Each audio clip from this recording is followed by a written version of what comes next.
Hello, everybody. I'm Bill Phillips, and this is Bucco Triple Play, where we always talk Pittsburgh Pirates baseball. Not only about this year's team, but tales from the past with the National Gold and Silver Refinery Riches Treasure Chest. Our guest today is former Bucco star pitcher and current broadcaster Bob Walk. Just scan this QR code to access every episode of Bucco Triple Play on YouTube and listen wherever you get your podcasts. And check out the Bucco Triple Play Facebook page to see segments from our shows. Let's take a look at the National League Central standings, where the Pirates remain in first place, tied with the Cincinnati Reds at the top of the division. Only a game and a half separate first place from last place in the division. It may be like this the entire season. Very, very tight, but remember, it's very, very early, and the Pirates, they're in first place. Hi again, everybody. As we mentioned, we are here for Bucco Triple Play, and Don and Rich join us as we get ready for another big episode of the Triple Play. And gentlemen, welcome to this edition. Oh, welcome back, Bill. And I'll tell you what, we're tied for first in the division still, but man, Rich, that wasn't a very good series. A split with the Nats, win 2 games, lose 2 games, and some errors, a lot of issues. Yeah, you know, long season, you're going to have games like this, and what you have to do, you have to wash, rinse, start over. You have to have in baseball instant amnesia. Forget what happened, whether it's good or bad, because guess what? The next day, it's coming up quick, and you can't let what happened before deter you from doing good the next day. So, bad day, wash it, rinse it, let's move on and get ready for the Rays. Well, a lot of woulda, coulda, shoulda, because I'll tell you, they go 2-2 versus the Nats. They win 16-5 on Monday. It looked awesome. You know, they lose 5-4 the next day, win 2-0, and then lose 8-7. You got to win at home, and you really needed to win 3 or 4 of those and not go 2-2. Yeah, most losses at any level of baseball, high school, softball, college, and major leagues, the losses are self-inflicted. It's not that somebody beat you 15-5 every game. No, it's something that you did or didn't do that caused you to lose the game. Yesterday was self-inflicted. A lot of errors, a lot of gaffes on the base pass. Exactly. And how about they could have won? We had the third base coach. Wait, no, stop. You coach third base. How difficult is it in that situation? Yeah, it's a tough read. I don't know exactly what happened, but I've been in that situation before. You have to react a split second. Tony Beasley's a good third base coach. You had Cruz, your fastest runner. Like I say, if he scores, you win the game, and we're not even talking about the game that they gave away. Yeah, there's no extra innings. They win right there in 9 innings. Let's get ready to enter the O-Zone. Let's do that. Let's get into the O-Zone. Let's take a look at the O-Zone. In the O-Zone, well, 4 hits, 1 home run, 5 runs batted in, and it is the O-Zone. Marcell Ozuna heating up against the Nationals. And you know what? I like that he's a bear. He's got that on the sleeve that he wears, so he's getting hot, and we're going to need him to be hot all season. You always have a saying about guys. Ozuna has struggled to start, but what do you go back to all the time? The baseball card. Get his baseball card, turn it around, look at the stats, look at every year and see what he's done. No matter how they start, how they finish, they're going to end up pretty close to what they do every year on the back of that baseball card. I'm not too concerned. Like Bill said, the big bear has come out of hibernation and they need him. And even Tuesday night when he had the RBI single, the next game he had the RBI double, but that first night, he had 2 hard-hit balls. Third baseman makes a nice play. He reached on an error. Left fielder, this could have been a possible game-winning or double, an RBI double. Left fielder made a diving catch. So he was hitting the ball hard even on his outs. That's the big thing, gentlemen. Hit the ball hard. It's going to go into play. Make them field the ball. As Rich said, usually beat yourself. Sometimes you do that on defense when you can't pick it up. Well, how about lo and behold? Lo and behold, he has been playing very, very good baseball. Let's take a look at the numbers on this one. Lo and behold, Lau with some stats against the Nationals, and he hit the ball very well. 6 hits, 2 home runs, 7 runs driven in. I think that's about as much as you can ask him to do. What do you guys think? Yeah, and then a lot of controversy too. You go back, he was pinch hit for because he looked bad in a strikeout against a lefty. So Nick York pinch hit for him. potential game-winning hit situation grounds into a double play. Yeah, Jim Leadon used to say the best compliment you could give guys in the big leagues when you talk about them is to say they are good, everyday big league players. That's what he is. The Pirates are lucky to have him. He's going to do fine throughout the year, but to have a good, solid, everyday big league player that is not up, he's not down, he's steady, that's what they got in Lau. Yeah, and he's delivering with the long ball, hitting the home runs in that series with the Nats as well, and Lau exactly what they needed. Well, and they talked about it. They said during that game when he was told, no problem. He said, Skip, don't worry about it. Let's go and win a game. So he's going to do whatever it takes. Connor coming around. How about Connor Griffin coming around? What has he been doing to turn things around? I mean, he didn't turn things around. It's his rookie season. He's just getting started, so it's hard to really, get on him about it. But here we go. 5 hits, 2 runs batted in. I like where he's at, gentlemen. I think he's showing that the potential, the contract, it's not going to bother him. He's just going to go play baseball. Yeah, and I'll tell you, he almost had his first home run. The triple he had in the last game against the series, dead center field, almost went out. But he's also being a factor, his speed on the base pass. Yeah, we talk about this word potential. And you look in the dictionary, I'm not sure what the definition is, but this is my definition of potential. It means you haven't done it yet on the highest level. He's great potential, hasn't done it yet, but I think he's going to. We talk about him being so young and everything. I can't wait till we talk about him as just a good big league player, and that's coming soon. Yeah, but he was catching a lot of flack, struggling, not hitting that well, but 5 hits and 2 RBIs his last couple of games. You're seeing it come around, Bill, with Connor Griffin at the plate.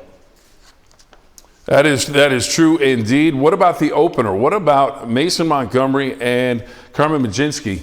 Let's talk about that as we get ready to move along in this segment of the show, and we get ready for Bob Walk coming up as well. But the opener first, we take a look at the numbers. Pirates turn into Mason Montgomery to open the Wednesday game. He pitched very, very well in the first inning, and then Mlodzinski comes in, and he's lights out for the rest of the game. So a strategy that some people may have not been ready for, but they had the strategy they needed to win, gentlemen. Well, the knock on Mlodzinski, he's always had trouble that third time around the order, and the Nats load it with strong lefties at the top of their lineup. So the Pirates start Montgomery, lefty on lefty, gets through that first inning and allowed them to maybe extend Montgomery. They've still got, or extend Mlodzinski.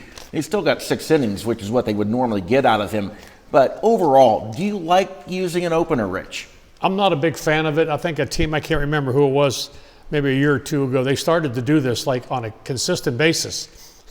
And they found out that opener's fine if he opens the door and goes 3 scoreless innings or 2 scoreless innings or 1. What was happening was at the opener, he was being the closer for the other team. He was getting knocked out in the first inning. Now it disrupts your whole staff. As a rule, I don't like it. It worked out the other day. I'm glad. But overall, I think you just stick with your 5 guys. One other quick note. The first game, Mitch Keller had a bad outing. Gave up 4 runs in the first inning, walked a couple of guys, and the Pirates got in a hole they couldn't dig out of. But there was a 20-minute rain delay to start that game. Quickly, how much does that throw off your starting pitcher? It disrupts you. Unbelievable. You have a routine you do. You start it. As soon as you get to the ballpark, you have the routine, what you eat, how you stretch, how you get ready, how you warm up, all these things you do. I know Skeens has a big routine. And if something happens where rain delayed, it messes that up, mentally it does. It just knocks you out of your routine. It's like a hitter at the home plate. They do the same thing before every pitch. If something disrupts that, it knocks them off. And maybe that's what happened. Some guys can deal with it, some guys can't. You know who didn't need an opener? Bob Walk, and we'll hear from Bob Walk coming up in just a bit. Hey, we sit down with the former Pirates pitcher and current broadcaster, Bob Walk, in just a minute. Pirates fans, protect what matters most with Laudamus Communications and Security. From homes to businesses, their managed security systems are monitored 24/7 and built with cutting-edge technology, giving you control, confidence, and even instant lockdown when it matters most. Laudamus Communications and Security, always connected, always protected. Just Right Home Care. We are hiring. Competitive wages, flexible hours, and paid travel expenses. Join our team of reliable and friendly caregivers by applying in person at 2197 National Road in Wheeling, or call 304-233-1414 to set up an interview. Gold is trading around $5,000 an ounce. Now is the time to sell your gold. Due to popular demand, the National Gold and Silver Refinery at the Holiday Inn in Weirton, West Virginia has expanded hours, open Monday through Thursday, 10 a.m. to 5:30 p.m., and Fridays until 4 p.m. Get top dollar in cash from the team you can trust. It's time now to open the National Gold and Silver Refinery Rich's treasure chest with today's guest, former Pirates pitcher and current broadcaster, Bob Walk. Sometimes he tells me things, I'm like, no, did that really happen? Are they embellished a little? You can tell. So what we're going to do here in Rich's treasure chest. And I gave Don these questions, so they came from me, and Don's going to ask them These to are all stories that he's told. They sound too wild to be true. So are you ready? I feel like Bob Barker and The Price is Right. Yeah. This is going to be called Did You Ever? Are you ready to rock and roll? Sure. Did you ever crawl from the bullpen under the bleachers and give John Smiley a hot foot? Is that true or false? Okay, now this is where it's been massaged a little bit. Yes, I crawled all the way.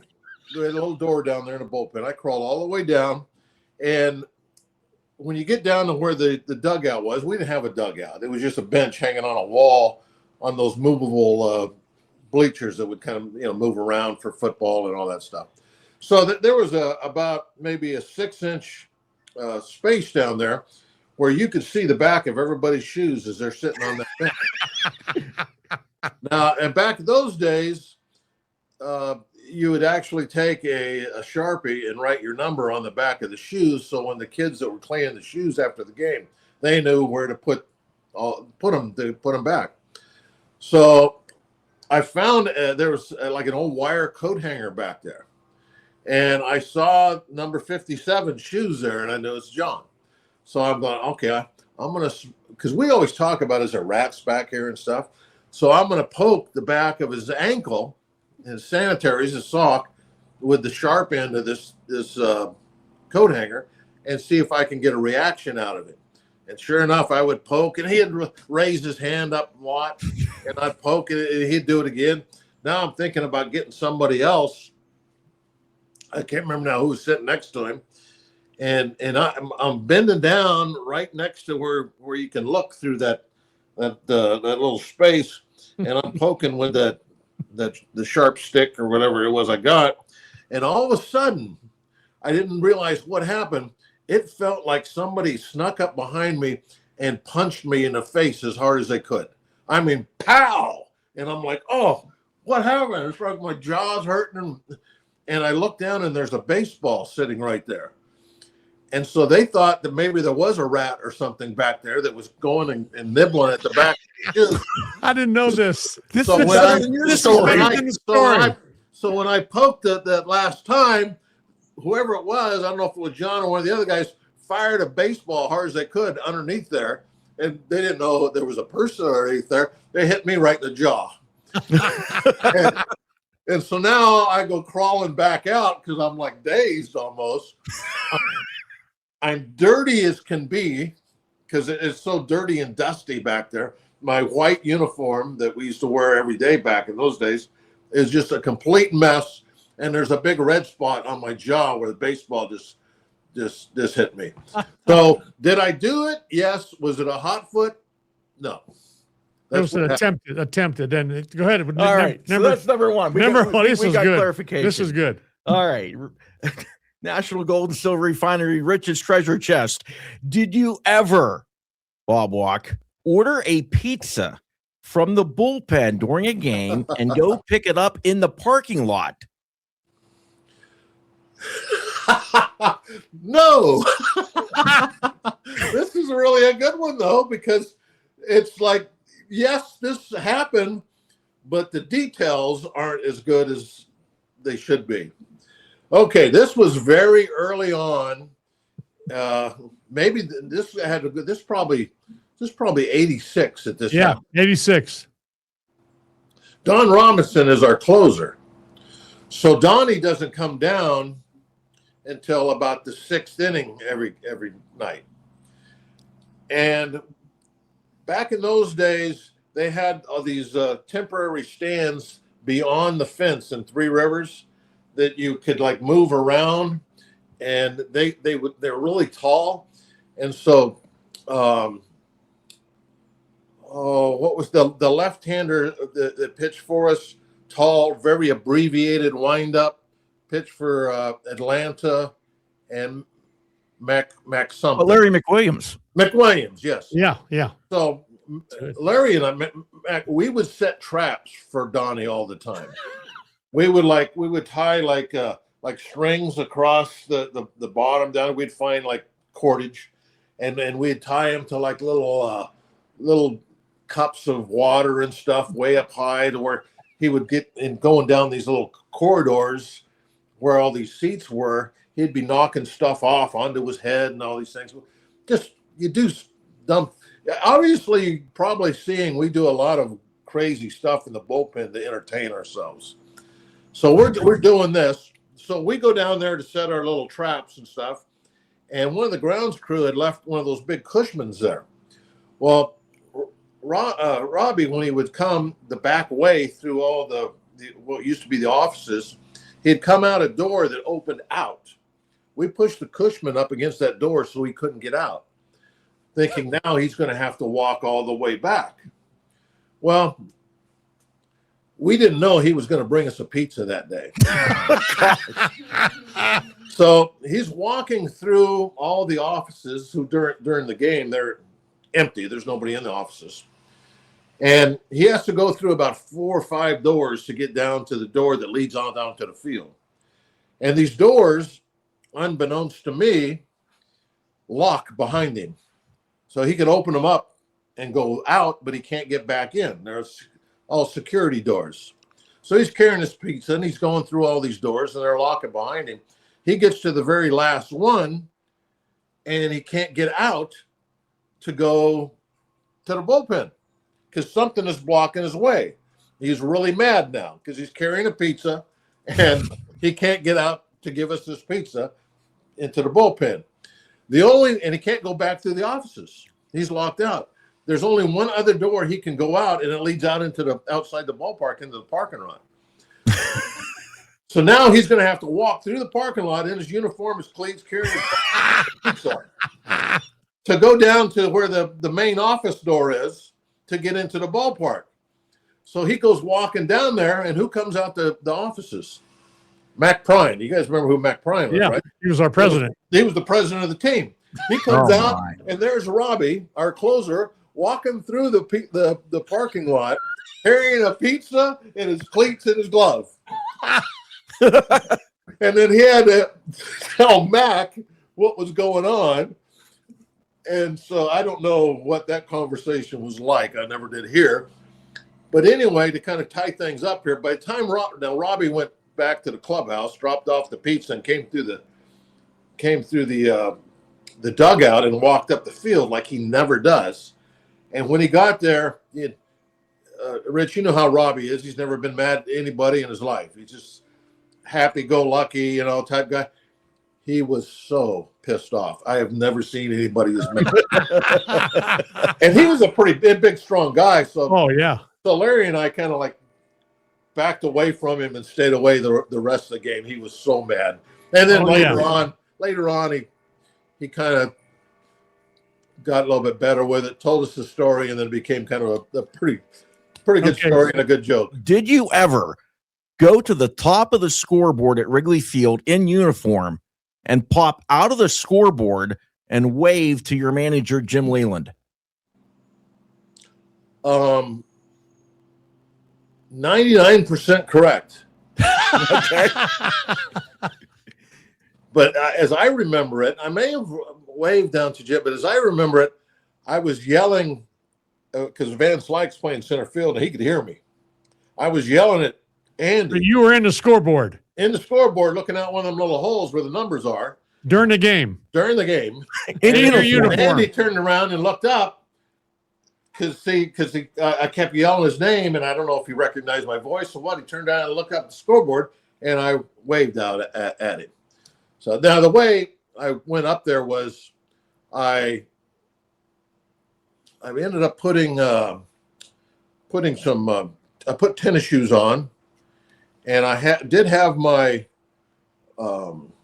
baseball pants on, but I just had like white sanitaries. I didn't put on the bottom part, the stripes, and I had just a black windbreaker. I put that on. So when I went out into the crowd, in the old days, you could go right out of the clubhouse right into the crowd. And so I was right into the crowd, and then I walked around, and Tommy Sant had set this up, I guess, earlier. He told me, he said, if I go up there during the game, if you knock on the trap door, they'll open up the trap door and climb up the ladder, tell them who you are, and they're expecting you. So, I don't know, it was about the third or fourth inning. I went up there and knocked on the trap door. The guy opens it up, and he goes, "Hey, Bob Walk." And I go, "Yeah, yeah." And he goes, "I want to take a tour of this." And it's just like an old, decrepit attic, kind of like it. There was like little like ladders going everywhere, old wood. And so I went up there, climbed up a couple ladders to get to this one certain level where there's some. They have a couple of windows where the numbers go that they leave out during the game so they can watch the game. They got little folding chairs there, so they know when someone scores, they got to go hang a new number. So I got there and they let me sit there, and I watched the game for like half an inning, looking out the thing, and that's when I yelled down at Andy, and then I can't remember now who the umpire was. I think it was Frank Poley. He came over when I got back to the dugout. Somebody, it was probably, it could have been you, Rich, or it could have been Tommy, gave me up to the umpires. And so Poley comes over there and he starts yelling at me. He goes, "I seen what you did. You were up in the scoreboard." He goes, "You're going to get a big fine for that." But it was all just a joke. He didn't never find me. Up there stealing signs. You know, you never know. Oh, well, yeah. Nowadays it probably would be a big fine. Yeah. Well, we definitely appreciate the stories and getting to the bottom. So we're finding out Rich's stories are 90% true. But the big thing I've learned today is that Bob Walk was merely sometimes even a victim. That sounds like that was Tommy Sant's fault. Yeah. Don Robinson, that might have been his fault. And it was the players in the bench that it wasn't Walkie. They threw the ball at Walkie. I mean, he was the victim, Rich. You were making it seem like these were all his fault. The worst thing Jim Leland ever said about Bob Walk was on the days that he didn't pitch. When he pitched, he was a horse. He was a war horse. But on the days he didn't pitch, Jim would throw him out of the dugout. Get the hell out of here. Go down the bullpen. Do something. Bob was bored. So all these things that we're talking about, he did them on days he didn't pitch. He didn't, but on the days he pitched, I'll tell you what, man, he was a war horse. Well, there were times I didn't want to be in the dugout, so I knew how to push his buttons to get thrown out of the dugout. But that would happen a lot. He would say, "That's enough. I don't want to hear it anymore. I don't care where you go. Stay out of the dugout." Go ahead. Stay out of the dugout indeed. Do you have gold or unwanted jewelry? Now is the time to sell due to popular demand. The National Gold and Silver Refinery at the Holiday Inn in Weirton, West Virginia has expanded hours. Open Monday through Thursday, 10 a.m. to 5:30 p.m. and Fridays until 4 p.m. With gold trading around $5,000 an ounce, now is the time to sell. Coming up, we have a big series for the Pirates against Tampa Bay, but right now we're talking home care. And right now, home care, we are hiring. Well, if you're looking for compassionate, reliable care for a loved one in the Wheeling area, you need to try Just Right Home Care in Wheeling. Just Right Home Care is here to help. Their dedicated team provides personalized in-home support from daily assistance and companionship to specialized care, so your family member can stay safe and comfortable at home with a focus on dignity, respect, and peace of mind. Just Right Home Care treats every client like family. Learn more today because the right care makes all the difference. Call 304-233-1414. In life-changing moments, you need a lawyer who is ready to stand firm. Mike Noguet has over 40 years of courtroom experience securing results in personal injury, medical malpractice, and serious criminal defense cases across West Virginia, Ohio, and Pennsylvania. That's Weirton attorney Mike Noguet Law, where your fight is his fight. Speaking of fight this weekend, it'll be the Pirates and Tampa Bay Rays, but perhaps the biggest event of the weekend is the bobblehead. Paul Skeens bobblehead. And this is Don Sloan on his trek through the bobblehead line for Paul Skeens last year. Don, tell us about this. This was what, an hour and a half, 2 hours before the game, and these are the lines of people waiting to get in for when the gates open. And if you remember that game, not everybody that got in, they ran out of bobbleheads. So they sent out vouchers or coupons to people later that if you attended the game, that you still got your bobblehead. So this year they're making sure that everyone knows that attends that they get a bobblehead. And that was the line went clear across the bridge.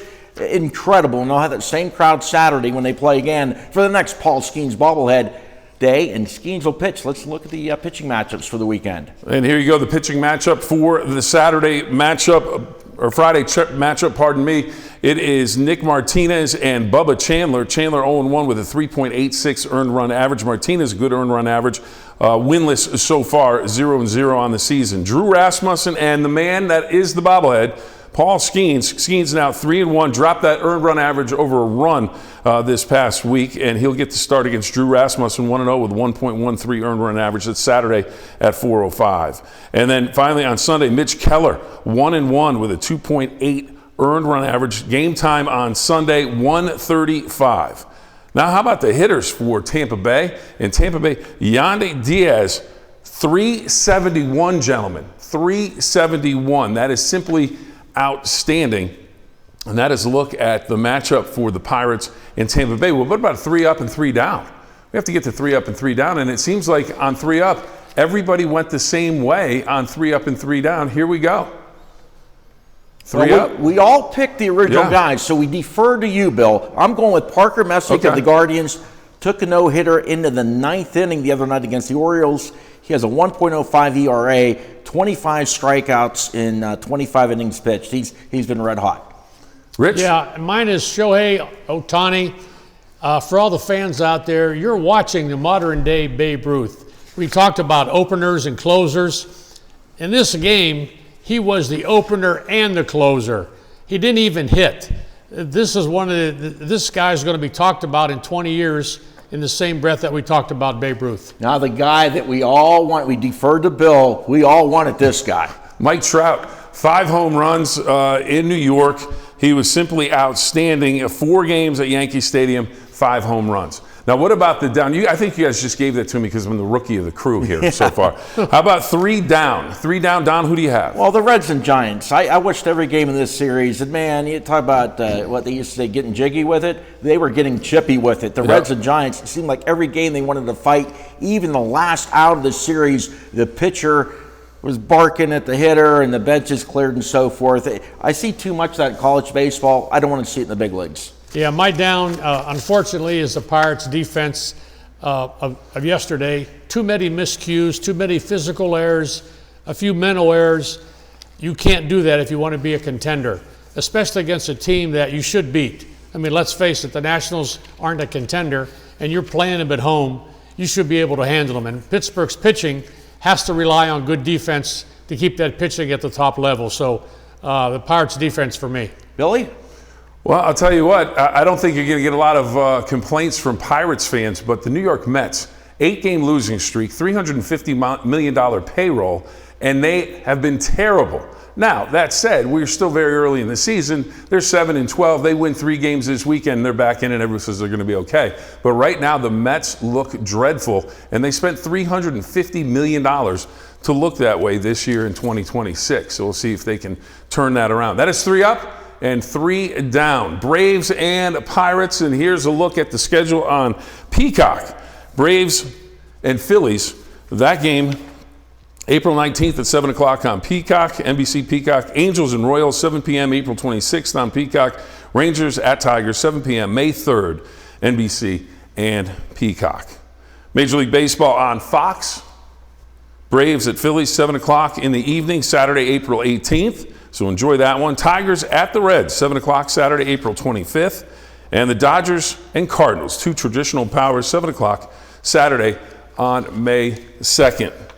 Gentlemen, thoughts on the upcoming schedule for the Pirates and how this weekend is going to go? What do you think? Well, you've got Skeens and Keller. Keller will look to rebound. I'm sure you'll see a great effort from Skeens as well. And then back to, I think, Majinski on Sunday. Thing with the Buccos and the Rays, the Pirates have three guys like Lowe, Mangum, and Montgomery that played for the Rays last year. Could that give them a little bit more juice playing their former teammates? Well, a little bit. It's kind of fun, but at the same time, you hate to compete sometimes against your friends. But I like our pitchers against their pitchers against this series. In this series, I think our pitchers are better. We're having our top two, got two of our top three going, and again all year. And we got a matchup, I think, of two first-place teams early in the year. I was going to say, Rich, real quick, for the people out there that maybe are going, are the Pirates for real? Is this the measuring stick series early in the season? It could be, with our. Normally, I would say no, Bill, but you're having our top two pitchers go. Mm-hmm. Okay, and our third pitcher ain't too bad either. So I expect our pitchers to dominate this series. I'll be disappointed if they don't. The big thing, you've got to win at home.